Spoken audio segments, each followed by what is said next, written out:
Alors, bonjour à tous. Voilà, pour cette première vidéo, je vais faire une série de vidéos en fait sur votre programme de première. On va commencer par les suites. Donc, j'essaierai de faire ça pour chaque chapitre. C'est en fait de vous présenter le programme officiel. On va faire un peu le tour de ce qu'on doit, de ce que vous devez en fait maîtriser. Euh, donc, ce qui est attendu de vous dans le programme.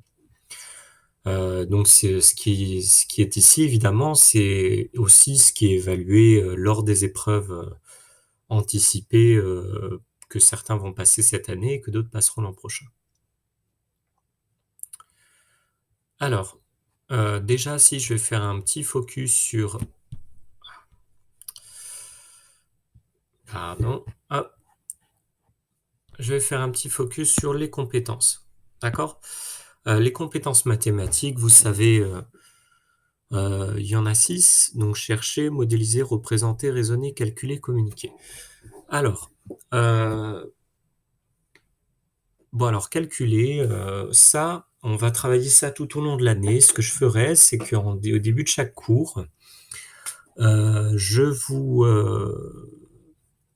vous ferai passer pendant 5 minutes une dizaine de questions pour faire travailler des automatismes, que ce soit du calcul classique ou alors du calcul littéral que vous avez vu depuis la quatrième ou la troisième, je ne sais plus exactement. Donc voilà. Parce que ça, c'est quelque chose dont vous devez vous décharger lorsque vous faites une évaluation cette année. C'est pas le calcul qui doit vous limiter. C'est très dommage. Donc on va continuer de le travailler, mais donc le calcul, ça commence à évidemment faire du calcul mental de base. Et puis ça va jusqu'à développer, factoriser ou résoudre des systèmes d'équations, ce que vous avez vu l'an dernier en classe de seconde. Communiquer, ça c'est très important. Vous savez qu'avec le grand oral, c'est quelque chose qui prend de plus en plus d'importance. Représenter, ça c'est aussi quelque chose d'important. N'oubliez pas que les maths viennent de la géométrie. Hein, à la base, si les mathématiques ont émergé, c'était pour résoudre des problèmes de champs ou alors des problèmes de troupeaux qu'on menait d'un point A à un point B. Et donc en fait, un petit schéma souvent vaut mieux que de longs discours. Donc n'oubliez pas que vous avez cette possibilité. Alors représenter, ça peut être aussi d'autres choses, hein, mais j'en parlerai un peu plus en détail au cours de l'année. Chercher, donc ça c'est important, ça veut dire que de temps en temps, au cours de l'année, je vous mettrai face à un problème ouvert, c'est-à-dire qu'il n'y aura qu'une seule question, par exemple. Voilà, je vous dis, on va à la Croix-Rousse. Je vous demande de mesurer la taille des bâtiments depuis l'autre bord de la rive. Voilà, donc vous regardez les bâtiments qui sont de l'autre côté du fleuve, et je vous dis, voilà, vous n'avez pas d'outils autre que une règle, un rapporteur, enfin des choses assez basiques, et je vous demande en fait de faire une mesure. Donc ça peut être un truc, ça peut être une seule question. Donc ça, généralement, c'est plus complexe parce qu'il faut traduire en fait ce problème qui est un problème, on va dire, du vrai monde, en quelque chose de mathématique qui est plus simple à gérer. Donc voilà. Donc chercher, c'est important. Et puis raisonner, donc là, c'est évident, raisonner et communiquer, ça va ensemble. Alors dans les évaluations type bac que vous allez avoir, là-dessus, on sera assez intransigeant, c'est-à-dire que en fait, il y a toujours cette structure lorsque vous répondez à une question, vous partez de ce que vous savez, et ce que vous savez, généralement, c'est ce qui vous est dit dans l'énoncé. Je sais que. Ensuite, j'utilise telle propriété du cours. Donc voilà, d'après telle propriété, d'après tel théorème, je sais que, voilà, j'en déduis que. Et une fois que vous en avez déduit quelque chose, eh bien, vous revenez à la question initiale et conclusion, eh bien, je réponds à la question initiale.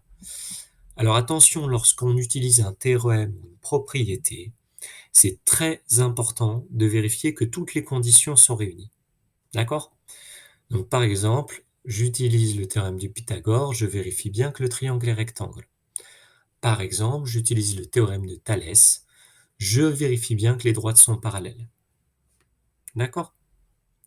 Donc ça, c'est les compétences transversales. Donc ça, on va le faire toute l'année, tout le temps. En fait, je vous en parlerai pas forcément, mais sachez que c'est présent, en permanence. Voilà. Bon. Alors, bon, ce que je voudrais vous montrer, c'est voilà, ce qu'on appelle les suites numériques. Donc, dans ce qu'on a à voir, il y a, la récurrence. Donc d'abord, qu'est-ce qu'une suite? Donc vous allez voir qu'une suite, en fait, c'est, une fonction, en gros, sauf qu'elle est au lieu d'être définie sur n'importe quel ensemble, elle est définie uniquement pour des entiers. Donc c'est une fonction particulière. On va voir pour ces fonctions particulières, ce que c'est que la récurrence. On va voir ce que sont les suites arithmétiques et ce que sont les suites géométriques. On va voir le sens de variation d'une suite, donc ça vous rappelle sans doute le sens de variation d'une fonction. Et vous voyez, qu'est-ce qu'on attend de vous?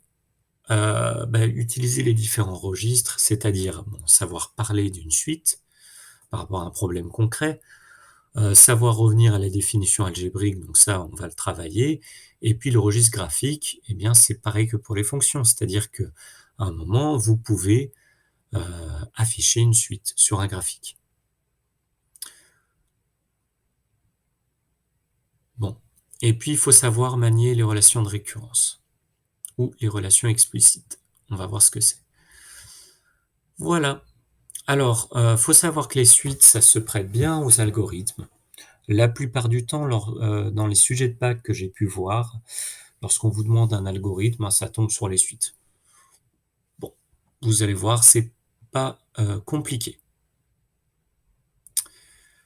Alors, on vous demande aussi de calculer la somme de termes consécutifs. Alors ça, là, il y a deux formules, il va falloir que vous les connaissiez par cœur. Vous apprendrez à modéliser, en fait, à partir d'une suite arithmétique et d'une suite géométrique. Et puis, vous apprendrez à conjecturer la limite d'une suite. Alors la limite, en fait, c'est quelque chose de nouveau que vous allez voir cette année. Jusqu'à maintenant, vous n'avez jamais étudié de limite tout court. Par exemple, si on prend la fonction inverse que vous avez vue en classe de seconde, on vous a jamais dit, donc vous savez qu'elle n'est pas définie en 0, puisque 1 sur 0, c'est voilà, c'est une opération interdite, on ne peut pas diviser par 0. Mais en fait, de quoi on peut parler? On peut parler quand même du comportement de la fonction inverse au voisinage de 0. Quand on est très proche de 0, qu'est-ce qui se passe? Il n'y a pas de valeur, mais au fur et à mesure qu'on s'approche, on peut dire quelque chose. On va dire que la limite de la fonction inverse, c'est plus l'infini, par exemple, si on regarde les nombres positifs.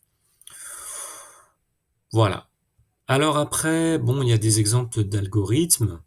Et puis, il y a des problèmes classiques qui sont super intéressants. On montrera les suites de Syracuse, suite de Fibonacci.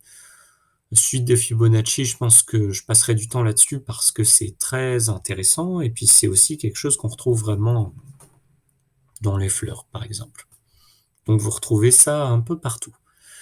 Donc, c'est intéressant de voir quelque chose qu'on pense purement conceptuel. En fait, c'est quelque chose qui est dans notre expérience quotidienne. Voilà pour cette première vidéo. Je vous retrouve pour une deuxième vidéo. Et cette fois, on va attaquer dans le vif du sujet. On va parler